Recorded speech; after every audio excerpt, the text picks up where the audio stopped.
Capítulo 12. A sombria morte do escritor. Clique, clique, clique. O som do teclado cortava a noite silenciosa como uma lâmina, rompendo o silêncio na sala do escritor. Era madrugada, e ele estava absorto, imerso em suas narrativas de terror, como se cada linha fosse um degrau o conduzindo para mais fundo em um labirinto de sombras. Com olheiras fundas e pele pálida, ele digitava freneticamente, sob a luz amarelada de uma luminária que projetava um brilho fantasmagórico em seu rosto. Desde que começara a escrever sobre temas obscuros, os dias se transformavam em noites, e suas noites, em eternidades. A sala onde passava seus dias parecia envolta por uma atmosfera densa e opressiva. As paredes desbotadas carregavam o peso de anos de isolamento, e um guarda-roupa antigo parecia esconder segredos, quase como se tivesse uma presença viva que o observava em silêncio. Na parede, uma pintura macabra de uma caveira era a única lembrança visível de tempos mais leves, quando ele se dedicava à pintura como hobby. Agora, vivia para o vazio que preenchia suas histórias, como se estivesse preso em um ciclo sombrio, cercado pelas próprias palavras. O escritor era fascinado pela morte, não apenas pelo mistério que ela representava, mas também pela promessa de um recomeço, uma revelação final. Sua fixação o levava a cada vez mais fundo em um território sombrio e desolado.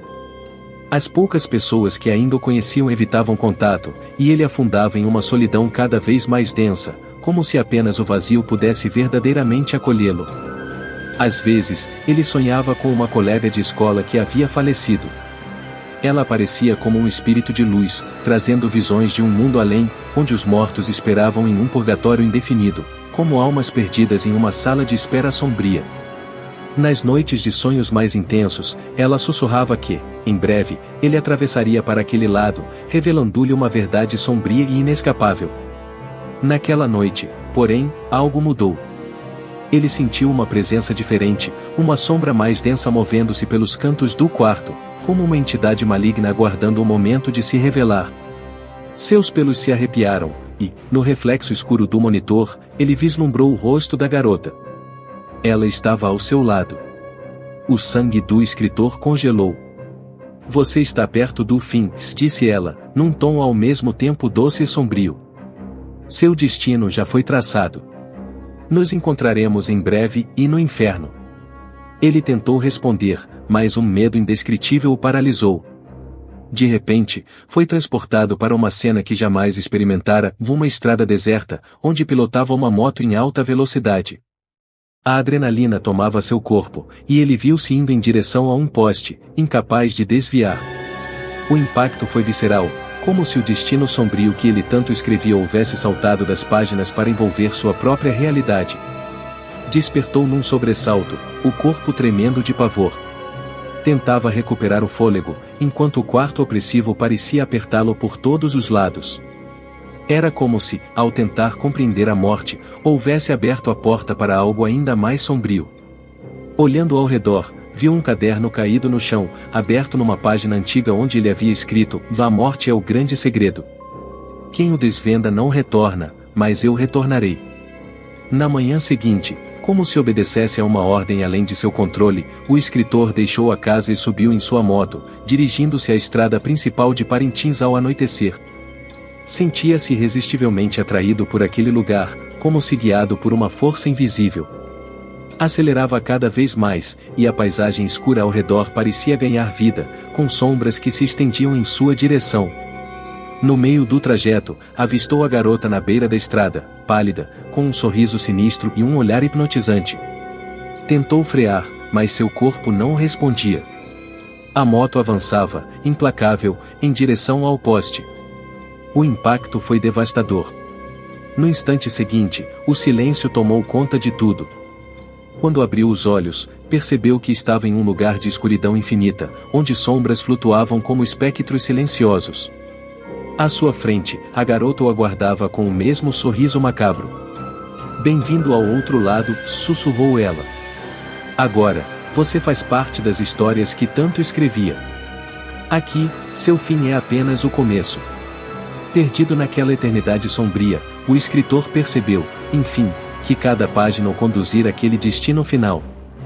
Ele habitava agora um limbo onde ecoavam suas próprias histórias, aprisionado para sempre, sem chance de um ponto final. Tentando romper o véu entre os mundos, o espírito do escritor começou a visitar os familiares nas noites mais escuras. Às vezes, aparecia no reflexo das janelas, seu rosto pálido num sorriso perturbador, os olhos fundos refletindo o vazio eterno. Outras vezes, o som do teclado ecoava misteriosamente na madrugada, como se ele ainda escrevesse na casa abandonada. Seus familiares começaram a notar algo inexplicável. A mãe, ao passar pelo quarto, sentia um frio gélido, uma presença familiar e perturbadora. As lâmpadas piscavam, e o cheiro de papel envelhecido tomava o corredor. Algumas noites, ela jurava ouvir o som das teclas pressionadas, ecoando como antes. Certa noite, sua irmã acordou sobressaltada e viu uma sombra na porta. Era ele, observando-a silenciosamente. Tentou falar, mas ele desapareceu, deixando um sussurro e não há fim, apenas histórias sem conclusão. Os sinais se tornaram tão intensos que a família começou a evitar a casa.